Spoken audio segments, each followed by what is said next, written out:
하한가부터 갈게요. 하한가. 허성무 소장님은 하한가 누구 고르셨어요? 예, 조대빈 노동부 장관 그 내정자. 고용노동부 장관 후보자 이제 인사청문회가 준비되는 조대엽 후보자. 이준석 위원장은 하한가 누구 골라오셨습니까? 문정인 특보를 꼽을 수밖에 없죠. 문정인 특보. 저는 이제 문정인 특보가 오늘 두 분의 명단 중에 오를 거라고는 생각했는데 상한가로 꼽힐까 하한가로 꼽힐까 그걸 궁금했거든요. 근데 결국 이준석 위원장이 하한가로 뽑아 오셨네요. 예. 여기서부터 얘기를 시작해 보겠습니다. 오늘 일부 오면서 들으셨어요, 이준석 위원장? 예, 들었습니다. 예, 홍현익 수석위원의 얘기 들으셨을 거예요. 허성무 소장님도 들으셨죠? 네네. 홍현익 위원은 할 말 제대로 한 거다. 우리가 언제까지 끌려다닐 거냐 미국에 이제 이런 입장이었거든요. 네. 근데 이준석 위원장은 왜 하한가 주셨어요? 사실 문정인 특보가 지금 문재인 정부의 외교안보 쪽 사실상 뒤에서 마쿠 조정자라는 이야기가 나오고 있는 건 사실입니다. 왜냐하면 문정인 그 교수께서 워낙 또 이쪽에 전문가시고 또 문재인 대통령의 신뢰를 받고 있기 때문에 네. 그렇기 때문에 이번에 학자로서 개인적인 아이디어를 냈다라고 하기에는 좀 힘이 실리는 발언이었습니다. 그렇기 때문에 이번에 사실 문정인 특보가 개인 일정이라고 할 수도 있겠지만은 어쨌든 미국에 가서 한미 정상회담 앞두고 미국 정가가 관심을 기울였거든요. 과연 문정인 특보가 어떤 관점에서 이야기를 하느냐. 예. 왜냐하면 사실 문정인 특보의 생각과 문재인 대통령의 생각이 비슷하기 때문에 특보로 뽑은 거 아니겠습니까? 그렇죠. 그런데 이 상황에서 지금 이런 이야기가 나오니까 지금 처음엔 좀 놀랐고 둘째로는 더 놀란 게 뭐냐면은 청와대 측에서 이게 개인 의견이라고 이제 선을 그어버렸어요. 예. 그러면 특보의 생명이란 건 뭐냐면 특보라는 거는 정부와 생각이 일치한다고 보통 생각하기 때문에 이 사람의 말을 주목하는 거거든요. 근데 미국 정가에서는 이제 그럼 더 이상 이제 문정인 특보의 말을 주목하지 않게 되고 문정인 특보의 말이 가졌던 권위라는 것이 사실 사라지게 되는 것이거든요. 그렇기 때문에 지금 문정인 특보 입장에서는 상당히 좀 묘한 위치에 가버렸다. 그러니까 듣기에는 시원하지만 이게 전략적으로 봤을 땐 전략 미스일 수 있다 이런 말씀이신 거예요? 저는 이게 두 가지 가능성이 있다 보는데요. 문정인 특보가 어쨌든 학자로 오랜 시간 지내오셨기 때문에 본인이 지향하는 지점을 그냥 이야기하신 걸 수도 있고요. 평소의 소신, 지론. 두 번째로는 정부랑 어떤 최소한의 교감이 있어가지고 이렇게 말씀하셨을 가능성이 있는데 만약 정부와 교감이 있어서 이런 말씀하셨다 그러면은 우리 그런 거 있잖아요. 야구할 때 보면 그 선수가 도루를 할 때 보면은 여러 가지 상황이 있어요. 첫째는 감독이 이 선수를 신뢰해가지고 너는 그린라이트다. 네가 생각해가지고 뛰고 싶을 때 아무 데나 뛰어라. 소신껏 해라. 그럼 뛰고 나서도 문책이 안 돼요. 또는 이런 것도 있어요. 감독이 너 지금 뛰어라 그래가지고 그 사인회 해가지고 뛰는 경우도 있어요. 있죠. 이것도 감독이 책임지는 겁니다. 그렇죠. 다만 가장 이제 좀 팀 입장에서 발생하지 않았으면 하는 상황은 뛰라는 사인도 없었고 그린라이트도 준 적이 없는데 먼저 뛰면 이게 문제되는 겁니다. 그러다 아웃되면 문제되는 거거든요. 그러니까 지금 이 세 가지 상황 중에서 과연 어떤 상황 속에서 문정인 특보가 발언한 것이냐에 따라 가지고 한미 정상회담 앞두고 문재인 정부의 어떤 고민이 좀 깊어질 수밖에 없을 것 같습니다. 어느 쪽일 것 같으세요? 세 가지 가능성 중에? 저는 솔직히 말하면 문정인 특보의 문재인 대통령과의 특수관계를 봤을 때 어쩌면 그린라이트를 줬을 수도 있다. 교감이 있었을 수 있다. 문정인 교수가 하는 발언에 대해 가지고 딱히 제지하거나 이런 건 아닐 수도 있다는 생각이 들긴 합니다. 허성무 소장님. 예, 그러니까 이거는 이제 학자적 소신이기도 하면서 동시에 약간의 교감도 있는 다 그 관계성이 있다고 봐야 되죠. 그 상한가 하한가 이 발언에 대해서 허 소장님 의견은 어떠세요? 저는 이렇게 할 말을 했다 이렇게 생각합니다. 할 말 했다죠. 왜냐하면 미국의 국익과 대한민국의 국익이 언제나 완벽하게 일치하는 것은 아니거든요. 항상 약간의 차이가 있고 그렇기 때문에 그 차이를 조율하는 것이 필요하고 그것 때문에 정상회담을 하는 거예요. 그럴 때 우리는 이렇게 미국과 약간 다른 생각이 있다는 것을 미리 말하는 것이 왜 그게 문제가 되고 그것이 왜 우리 국익에 손해가 된다고 이렇게 국내 보수 언론들이 호들갑을 떨는지 저는 호들갑을 떨고 있다. 이해를 할 수가 없는 거예요. 어떻게 보세요? 만약 그 관점이었다면요. 그러면 또 개인 의견이라고 진화한 게 또 모양새가 좀 안 좋아 보이는 그런 거예요. 아니요. 그거는 미국에 대한 관점에서 개인 의견이라고 진화한 게 아니고 국내 보수 언론이 워낙 호들갑을 떠니까 국내 정치적으로 진화를 위해서 그렇게 이야기된 거라고 저는 그렇게 보고요. 예를 들면은 외교라는 것이 완벽하게 한쪽이 만족하는 그런 거는 있을 수가 없어요. 쌍방의 갈등을 최소화시키는 게 외교지. 완벽하게 다 완벽한 만족이라는 게 어디에 있을 수 있습니까? 그럼 지금 우리가 남북 간의 문제를 두고 지금 미국하고 입장의 차이가 약간 있는 게 사실이잖아요. 미국은 완전한 비핵화가 되어야만 대화를 하겠다는 거고 우리 정부에서는 지금 완전한 비핵화는 아니지만 도발을 중지하면 대화를 시작하겠다. 그리고 대화를 시작해서 비핵화로 끌고 가겠다는 이야기고 견해 차이가 약간 있단 말이에요.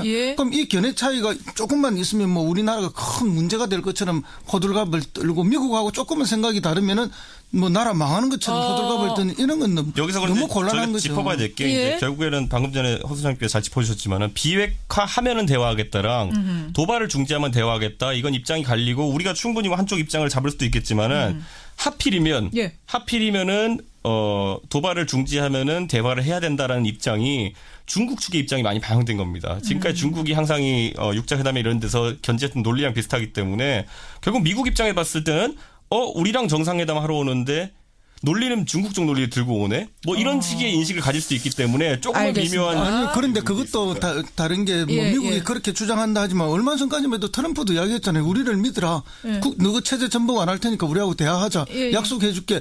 미국도 대화를 제안을 했어요. 그럼 그 대화를 제안할 때는 그럼 지금 완전한 비핵화가 됐나요? 그런 게 아니지 않습니까? 그러니까 지금 청취자 0490님도 허성무 소장님과 똑같은 의견이세요. 강대강 전략, 우리의 소신을 가지고 가야지 너무 많은 눈치를 보지 말자 이런 분들이 계시는가 하면 아까 0320님 같은 경우에는 근데 전략적으로 봤을 때 실익을 따져봤을 때 정상회담 코앞에 두고 이 얘기를 하는 게 무슨 득이 있겠느냐 아무리 학자적 소신이라도 허성무 소장님 이 답에 대해서는 어떻게 생각하세요? 미리 예방주사를 주는 거죠. 아 예방주사? 네. 정상회담 딱 그 의제에서 바로 이렇게 부딪히기보다는 사실은 충분한 우리의 생각들을 미리 사전에 좀 제공을 해서 미국도 우리의 의견에 어느 정도 어그리할 수 있는 문제로 미리 던지는 거죠. 그러니까 문재인 대통령이 하고 싶은 얘기를 미리 좀 예방주사처럼 놓은 거다? 그렇죠. 강도를 미리 조절해 주는 교감이 있었는지 없었는지는 모르겠지만. 그러니까 뭐 이 사이다 발언이라는 것들이 보통 나오면은 뭐 통쾌하다고 생각할 수는 있겠지만 일 해결에는 도움이 안 되는 경우들이 꽤 있어요. 그러니까 저도 뭐 이게 하나의 아이디어로서 이제 뭐 존중받아야 된다고 생각하지만은 예전에 보면 YS 대통령이 뭐 일본의 버르장머리 고치겠다고 했는데 그 시원한 발언이긴 하죠. 그런데 그거 한 다음부터 대일 외교 되는 게 하나도 없지 않았습니까 그때. 그러니까 이게 제 생각에는 이 외교 특히 지금 한미 정상회담이라는 문재인 정부의 중요한 어떤 그 첫 외교 무대가 앞에 있는 상황에서 첫 대화 상대가 미국인데 미국 가기 전에 미국의 입장과 약간 배치되는 입장을 이야기한다는 것 자체가 미국 입장에서는 진위를 좀 의심할 수밖에 없는 상황이기 때문에. 아니요. 미국은 우리 입장하고 배치되는 이야기를 해도 아무 문제가 안 되고 우리는 미국과 조금만 배치되면 그렇게 문제가 되냐 이런 판단을 하고 있으면은 우리 얘기가 제대로 될 수가 없다는 거죠. 미국은 하고 싶은 얘기 다 하면서 그러니까 우리는 못하냐? 우리는 언제나 미국이 무슨 말하면 그 정책이 언제나 옳다고 물개박수를 쳐야만 우리 정책이 훌륭한 것인가 그런 것은 아니거든요. 근데 또 아주 현실이란 걸 무시할 수는 없지 그렇습니다. 않겠느냐. 그럼 다시 현실을 돌아가 보면 그런 거죠. 그럼 지난 정부에서 어쨌든 위안부 협상이 완료가 됐지 않습니까? 일본하고. 그럼 뭐 때문에 그렇게 우리의 국민의 정서에 전혀 맞지 않는 그런 협상이 완료가 됐느냐. 이렇게 봤을 때 그건 그때 당시 미국의 압력 아닙니까? 사실 그렇죠. 그러면 미국의 압력을 무조건 받는 것이 우리의 국익에 다 도움이 되는 거냐? 전혀 그런 문제가 아니거든요. 그러니까 한미동맹이 가장 중요하고 한미동맹을 더욱더 건전하고 더 훌륭하게 만들어 가려면 우리의 입장도 어느 정도 관철되는 한미동맹이 돼야만 그것이 진정한 한미동맹이 되는 거예요. 그렇지 않으면은 진정한 한미동맹이 안 되는 거예요, 사실은. 저는 외교를 할 때 보통 보면은 대통령이나 지도자가 먼저 독트린을 세웁니다. 보면은 미국 같은 경우에도 먼로 독트린부터 시작해가지고 어떤 원칙을 세운 다음에 그에 따라서 이제 사람들이 외교 정책을 펼치는 거지. 지금요 이걸 아주 그냥 우습게 보면 어떤 상황이냐면요. 문정인 특보를 보내가지고 뭔가 아니면 또 문정인 특보가 독단적으로 속된 말로 떠보다가 반응이 안 좋으니까 개인 의견으로 접어버리는 상황이에요. 그렇기 때문에 이게 모양새가 만약에 그런 아이디어를 관철시키기 위한 과정이었다면은 오히려 좀 더 권위 있고 좀 신뢰할 수 있는 대통령 입에서 그게 먼저 나오고 그 원칙에 따라서 했으면 모르겠지만은 지금 뭐 해보다가 안 되니까 좀 빼는 느낌이라 가지고 이게 진위가 의심받는다는 겁니다. 그러니까 전략을 가지고 원칙을 가지고 그 과정에서 사이다 발언이 나온 건 문제가 없을 텐데 그냥 툭 하고 개인 의견이 나온 거면 문제다 이 말씀이세요? 저는 그 부분에서 미국도 약간 오락가락하는 입장을 받을 거라는 생각이 듭니다. 이 두 분이 뉴스닥 사상 이렇게 치열하게 말씀하시는 거 저는 처음 봤을 정도로 문정인 특보의 발언. 그러니까 저 북핵 이거 중단하면은 한미 훈련도 축소할 수 있다. 사드란 것에 대해서 이거 안 할 수도 있다. 뭐 주고받는 것 이 발언이 이렇게 뜨거워질지 몰랐는데. 과거에도 그 남북 관계라든지 이런 것 때문에 옛날에 팀 스피릿 훈련 우리가 다 했잖아요. 그 어마어마한 군사 훈련 했는데 그런 것들 축소해주고 또 전략무기 일부도 철수도 해주고 그런 과거 경험이 있어요. 그게 이제 여러 가지 외교 군사적 전략에 따라서 한미 간의 의논에서 왔다 갔다 하는 거고 그런 건데 모든 것을 작은 뭐 신정부가 새 정부가 뭐 하면은 다 불안해하고 무조건 잘못됐다 하고 국익을 해친다는데 어느 것이 국익을 해치고 국익에 도움이 되는지는 시간이 지나보면 아는 거예요. 그걸 제가 항상 전에도 예를 한번 들었던 것 같은데 그 예가 뭔가 하면은 이라크 파병 문제예요. 그리고 세월이 지나서 계산해 보니까 어마어마한 국익에 도움이 된 거예요. 알겠습니다. 오늘 문정인 특보 얘기하다가 끝나겠어요. 일단 여기까지 네. 두 분의 의견 듣는 것으로 하고 하한가 얘기하다 말았죠. 허성모 소장님은 하한가 누구 골라오셨어요? 저는 그 조대엽 노동부 장관 아까 내정자를 그렇죠. 말씀을 조대엽 드렸는데요. 후보자 말씀하셨죠? 아니 뭐 이분이 뭐 학교에서 학생들을 위해서 애를 많이 쓰시고 그때 당시 이제 뭐 출교되는 7명인가요? 뭐 그런 노력을 했다는 건 잘 압니다. 고려대학교. 아마 또 그것과 관련해서 뭐 음주운전을 했을 가능성도 좀 있어 보여요. 그런데 이제 정작 학생들하고 마셨다 했는데 그때 당시 그 학생들은 마신 적이 없다라고 이야기를 하니까. 우리 당신농성장에서 술 먹은 적 없는데 무슨 말씀이에요, 교수님? 이렇게 된 거예요. 그래서 이제 뭐 이렇게 누구든지 뭐 자기를 소명하고 해명은 해야 되지만 그것이 사실관계에 부합되지 않는 방식으로 가게 되면 더 큰 이제 상처가 되고 도덕성이 문제가 되기 때문에 저는 뭐 이렇게 청문회 과정에 있어든 그 이전에 준비하는 과정인데 좀 솔직하게 말하고 진짜 잘못된 부분은 용서를 구하고 이해를 구하는 이런 방식으로 가야지 변명의 방식이나 거짓 해명이 되면은 오히려 더 큰 상처가 된다. 이분도 뭐 나름 굉장히 그동안 예를 많이 써오신 분이고 그렇죠. 훌륭한 분인 거는 알고 있습니다. 그러나 누구나 사람은 단점도 있고 실수도 있는데 솔직하게 그 해명하라. 부분에 솔직하게 이해를 구하고 용서를 구하면은 오히려 청문회에서도 플러스 점수가 나올 텐데 그렇지 않은 변명이 되면은 마이너스가 되지 않을까 싶어서. 그러니까 지금 말씀하신 건 음주운전에 대해 해명을 했는데 해명 과정에서 학생들하고 말이 엇갈렸어요. 증인이 되는 학생들하고. 네, 뭐 진실은 꼭 밝혀지겠지만. 아니 이 논란이 될 수가 없는 게 학생들을 위로하기 위해 술 마셨다 해가지고 그게 음주운전 정당화되는 논리는 아니거든요. 애초에 그것 자체도 왜 이야기를 하셨는지는 잘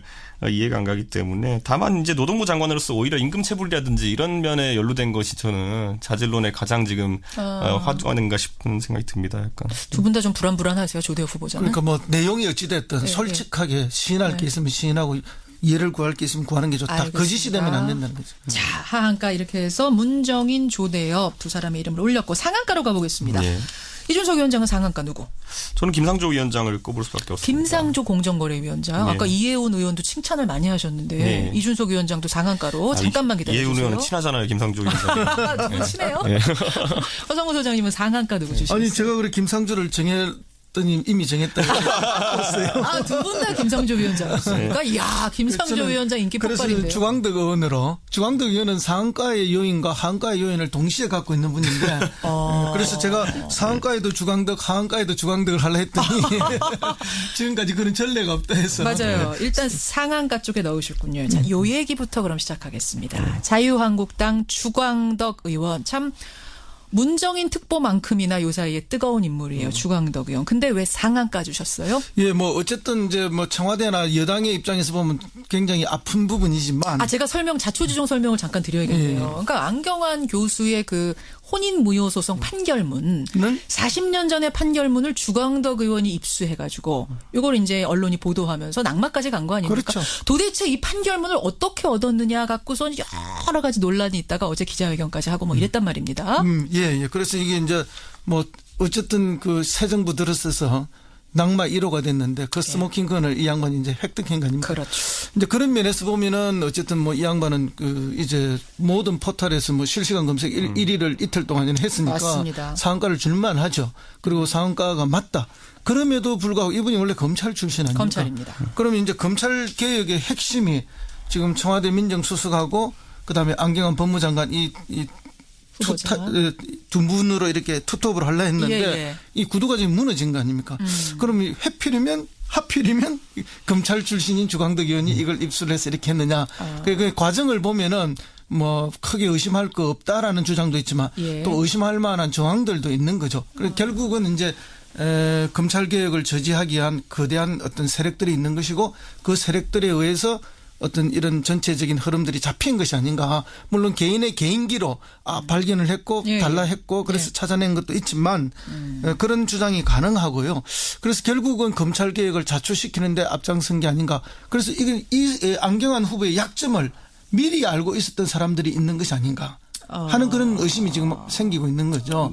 그러면 이제 이건 또 뭘 연상시키는가 하면은 박근혜 정부 초기에 국정원 댓글 수사를 하다가 개인적인 그런 어떤 문제 때문에 무너졌던 최동욱 전 검찰총장의 네. 사건을 다시 보는 듯한 그런 데자뷰 같은 느낌. 안경환 교수가 제2의 최동욱 아니냐. 예, 물론 본인이 뭐 분명한 잘못이 있고 또 그렇기 때문에 장관이 될 수 없는 하자가 있는 거 맞아서 본질적인 예. 문제는 동의하지만 예. 그럼에도 불구하고 그런 어떤 이제 사람들의 약점들을 미리 쥐고 있다가 개혁에 저항하는 방식으로 사용되는 것은 결과적으로는 그렇게 된 거 아니냐라는 결과적으로. 의미에선 하한가다 이 말씀. 그렇죠.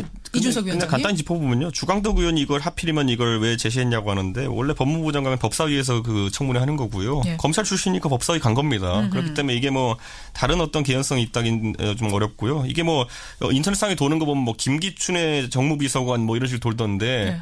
그냥 그 시기에 같이 복무한 거지 원래 김기춘 실장이랑 깊은 친분은 그건 없습니다. 아니에요? 예, 저랑 비대위원 같이 한 분이거든요. 주광덕 의원이. 그래서 알고 있는데 이분은 원래 정파적 색채가 좀 약한 분이 맞고요. 그래요. 그렇기 때문에 뭐 그런 뭐 합리적 의심할 수 있는 부분들이 있습니다만은 꼭 그렇게 뭐 볼 수는 없는 상황이다. 좀 음모론이다 그거 이렇게 보시는 거. 어제 사실 기자회견에서 이 획득 과정에 대해서 쭉 설명을 했는데 진행 얘기를 들으면 다 맞긴 맞더라고요. 다 얘기가 그리고 되더라고요. 어제 저도 방송을 같이 예. 한 30분 했는데요. 예. 그래서 이제 질문을 하고 답변을 하는 속에서 이제 충분히 동의되는 부분이 많이 있었습니다. 예. 이제 그럼에도 불구하고 결과적으로도 그렇고 의심이 가는 몇 가지 부분은 여전히 남아 있는. 저희가 이제 살펴보면요, 그 안경환 후보자가 원래 이 자료만 갖고 사퇴할 것 같지는 않았어요. 원래 자료가 나온 뒤에도 11시에 기자회견하고 이러면서 좀 버티겠다는 해명했죠. 의지를 보였잖아요. 예. 그런데 결정적인 건 그날 오후에 이제 채널A에서 이제 보도하면서 그 여자분, 그 결혼했던 여성분의 그 가족들의 증언을 했는데 그게 또 증언이 또 보도가 됐는데 뭐였죠 그때 채널A? 그때 뭐 상중에 찾아와가지고 안경환 후보자가 억지로 뭐 결혼을 했다. 그 보도가 나오자마자 직후에 사퇴한 것이기 때문에 사실 뭐 이거를 그 주광덕 의원이 이게 입수한 것이 결정적이었던 건 또 아닌 것 같습니다. 그렇게 저는. 보시는 거군요. 알겠습니다. 주광덕 의원 하여튼 뜨거웠고 김상조 위원장은 뭐 두 분이 다 만장일치로 상한가. 아까 이혜훈 의원까지 만장일치로. 계속 끝까지 잘할 수 있을까요, 허 소장님? 예, 뭐 끝까지 잘한다는 것은 결국은 제도적으로 얼마만큼 개혁을 해내느냐의 문제고요. 지금은 제도적 개혁을 하기 이전에 기존에 있는 법이라도 제대로 한번 지키게 해보자 하는 거하고 그다음에 인적으로 내가 왔기 때문에 너가 좀 겁먹었지 이런 분위기가 좀 있죠. 근데 김상조 후보자가 아니라도 원래 뭐 새 정부가 들었으면은 재벌이라든지 조금 엎드리고 보조를 맞춰주는 척하죠. 근데 이번에는 척해가 되는 건 아니라 보고요. 그런 의미에서는 어쨌든 효과가 있는 건 분명한데 끝까지 잘하려면 제도 개혁을 해야 됩니다. 그것이 이제 뭐 이렇게 뭐 다중 소송제라든지 그다음에 전자투표제라든지 뭐 징벌적 손해배상제라든지 우리가 지금까지 재벌이 잘못되게 운영되고 있는 부분들을 제도적으로 개선하는 부분을 완료해야 됩니다. 근데 아마 이분은 그것을 완료해 나가려고 하는데 역시 야당의 일부의 반대가 언제나 걸림돌이죠. 그런데 뭐 바른정당 같은 경우에는 아까 말씀드렸지만은 그 서울대 경제학과 라인이라고 할 수 있는 뭐 유승민, 이혜훈, 뭐 이종훈 다 바른정당 소속의 의원들 같은 경우에는 경제민주화론자들이 많거든요. 맞아요. 그러다 보니까 김상중 교수랑 사적으로도 친하고 그러다 보니까 이런 정책적인 부분에서 지원을 많이 할 것이고 다만 지금 처음에 김상조 위원장이 닭 잡는 건 잘했어요. 지금 보면은 예를 들어 치킨집 이런 거 이야기하시는 건 닭 잡는 건 잘했는데 국민들이 기대하는 건 결국 김상조라는 브랜드 가치라는 건 소 잡는 칼이 돼달라는 거거든요. 그러니까 그 부분에 있어가지고 좀 더 의지를 좀 보여주셨으면 하는 생각이 듭니다. 고쳐라. 좋은 말씀이세요. 지금 청취자 문자가 굉장히 많이 들어오는데 성은실님 외에 많은 분들이 안경환 후보자 같은 경우에는 아들의 학종 문제 결국 이 아들이 퇴학을 면하면서 서울대에 수시로 입학을 했다는 거 아니면 서울대 학생이라는 거. 요게 결정적으로 학부모들의 신경을 건드렸다. 이런 문자들을 많이 주세요. 그 부분도 한 부분이 되겠지만 사실은 이제 뭐 40년도 더 지난 그 혼인 무효 소송 부분은 사실은 우리가 뭐 아침에 이런 말씀드려서 죄송합니다. 옛날에 유행했던 주간 잡지 중에 뭐 선데이 서울이라든지 이런 게 있었어요. 그런 데에 뭐 사건 사고 화재의 사고 이런 거로 나올 만한 그런 거 아닙니까? 지금도 뭐 신문 어느 기퉁에 뭐 행설수설 같은 이런 거로 나올 수 있는 그런 사건이기 때문에 이건 정말 받아들이기 어렵죠. 그런 사람이 법무부 장관에 지명된 거는 정치면에 나와야죠. 참, 씁쓸합니다. 이걸로 이제 청와대도 지금 곤욕을 치르고 있는 상황인데 더 좋은 후보자, 법무부 장관 후보자를 기대하면서 오늘 뉴스닥 어떻게 됐나요? 상한가 보도에는 주광덕 의원, 김상조 위원장, 하한가 보도에는 조대엽 후보자, 문정인 특보 올리면서 두 분과 인사 나누겠습니다. 이준석 위원장님, 조금 더 일찍 나오세요. 알겠습니다. 고생하셨습니다. 허성무, 이준석 두 분이었습니다. 우리 국익에 손해가 된다고 이렇게 국내 보수 언론들이 호들갑을 떠는지 저는 호들갑을 떨고 그 있다. 이해를 할 수가 없는 거예요. 어떻게 보세요? 뭐 만약 그 관점이었다면요. 예. 그러면 또 개인 의견이라고 진화한 게 또 모양새가 좀 안 좋아 보이는 그런 거예요. 거라면. 아니요. 그거는 미국에 대한 관점에서 개인 의견이라고 진화한 게 아니고 국내 보수 언론이 워낙 호들갑을 떠니까 국내 정치적으로 진화를 위해서 그렇게 이야기된 거라고 저는 그렇게 보고요. 예를 들면은 외교라는 것이 완벽하게 한쪽이 만족하는 그런 거는 있을 수가 없어요. 쌍방의 갈등을 최소화시키는 게 외교지. 예. 뭐 완벽하게 다 완벽한 만족이라는 게 어디에 있을 수 있습니까?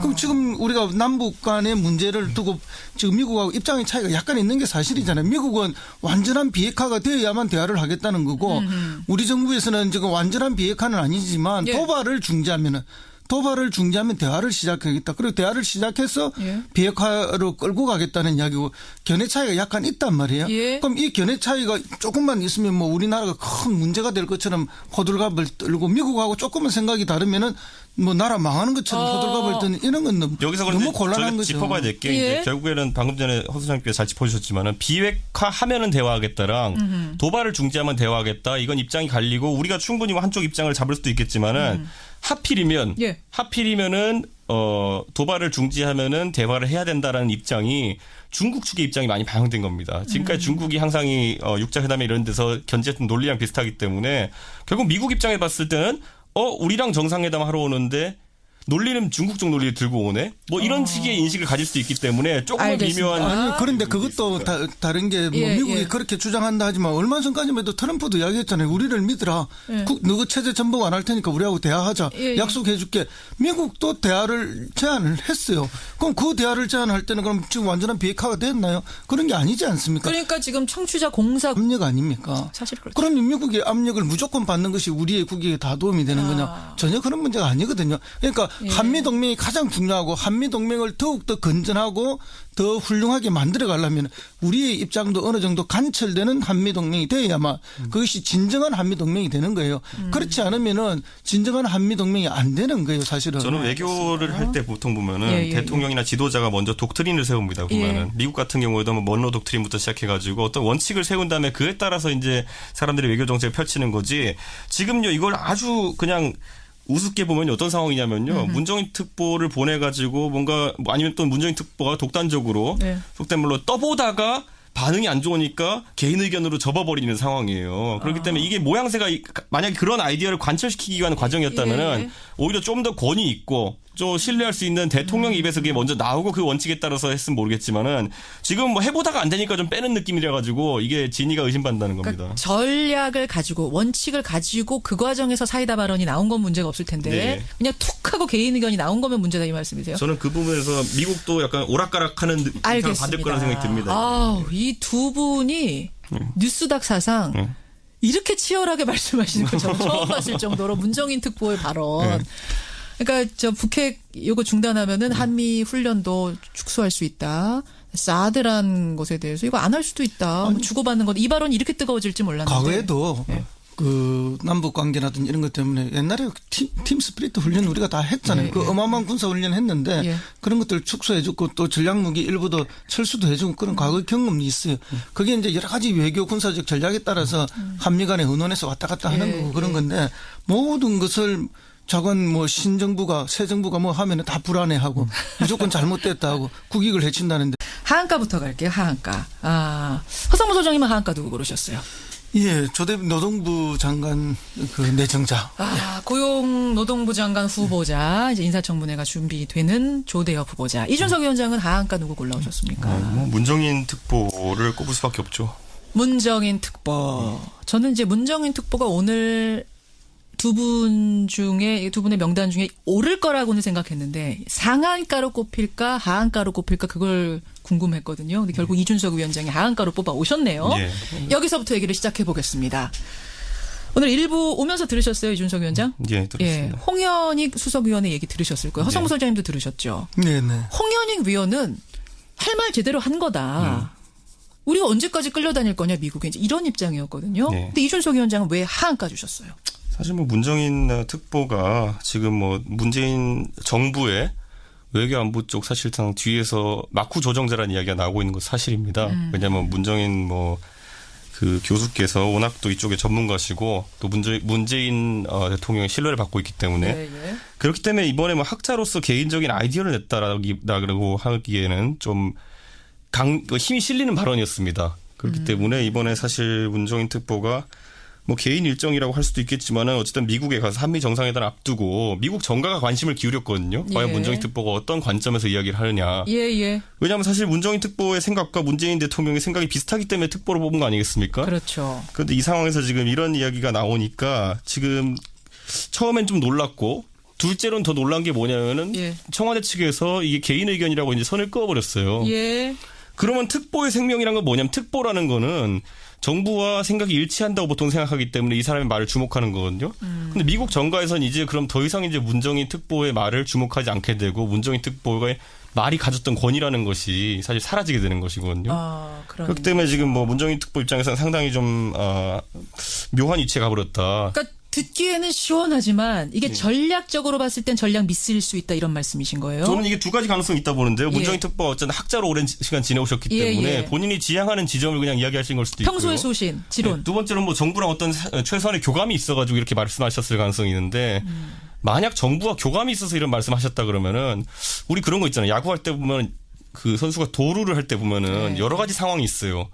첫째는 감독이 이 선수를 신뢰해가지고 너는 그린라이트다. 네가 생각해가지고 뛰고 싶을 때 아무 데나 뛰어라. 소신껏 해라. 그럼 뛰고 나서도 문책이 안 돼요. 또는 이런 것도 있어요. 감독이 너 지금 뛰어라 그래가지고 그 사인회 해가지고 뛰는 경우도 있어요. 있죠. 이것도 감독이 책임지는 겁니다. 그렇죠. 다만 가장 이제 좀 팀 입장에서 발생하지 않았으면 하는 상황은 뛰라는 사인도 없었고 그린라이트도 준 적이 없는데 먼저 뛰면 이게 문제되는 겁니다. 그러다 아웃되면 문제되는 거거든요. 그러니까 지금 이 세 가지 상황 중에서 과연 어떤 상황 속에서 문정인 특보가 발언한 것이냐에 따라 가지고 한미 정상회담 앞두고 문재인 정부의 어떤 고민이 좀 깊어질 수밖에 없을 것 같습니다. 어느 쪽일 것 같으세요? 세 가지 가능성 중에?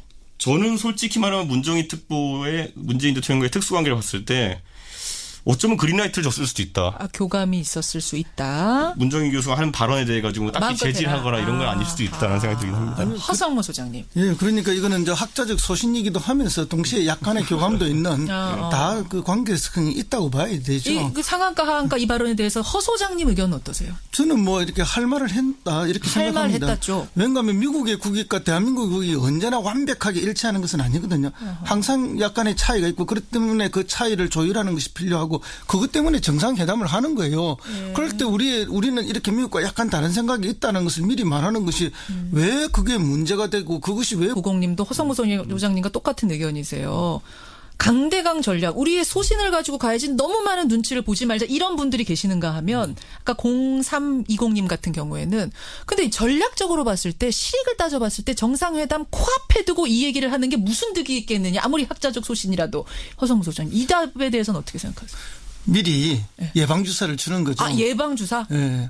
정상회담 딱 그 의제에서 바로 이렇게 부딪히기보다는 사실은 충분한 우리의 생각들을 미리 사전에 좀 제공을 해서 미국도 우리의 의견에 어느 정도 어그리할 수 있는 문제로 미리 던지는 거죠. 그러니까 문재인 대통령이 하고 싶은 얘기를 미리 좀 예방주사처럼 놓은 거다? 그렇죠. 강도를 미리 조절해 주는 교감이 있었는지 없었는지는 모르겠지만. 그러니까 뭐 이 사이다 발언이라는 것들이 보통 나오면은 뭐 통쾌하다고 생각할 수는 있겠지만 일 해결에는 도움이 안 되는 경우들이 꽤 있어요. 그러니까 저도 뭐 이게 하나의 아이디어로서 이제 뭐 존중받아야 된다고 생각하지만은 예전에 보면 YS 대통령이 뭐 일본의 버르장머리 고치겠다고 했는데 그 시원한 발언이긴 하죠. 그런데 그거 한 다음부터 대일 외교 되는 게 하나도 없지 않았습니까 그때. 그러니까 이게 제 생각에는 이 외교 특히 지금 한미 정상회담이라는 문재인 정부의 중요한 어떤 그 첫 외교 무대가 앞에 있는 상황에서 첫 대화 상대가 미국인데 미국 가기 전에 미국의 입장과 약간 배치되는 입장을 이야기한다는 것 자체가 미국 입장에서는 진위를 좀 의심할 수밖에 없는 상황이기 때문에. 아니요. 미국은 우리 입장하고 배치되는 이야기를 해도 아무 문제가 안 되고 우리는 미국과 조금만 배치되면 그렇게 문제가 되냐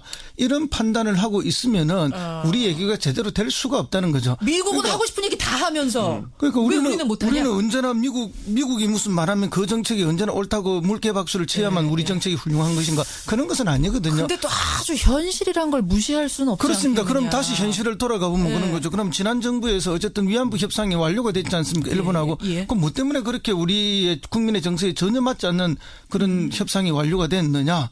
이렇게 봤을 때 그때 당시 미국의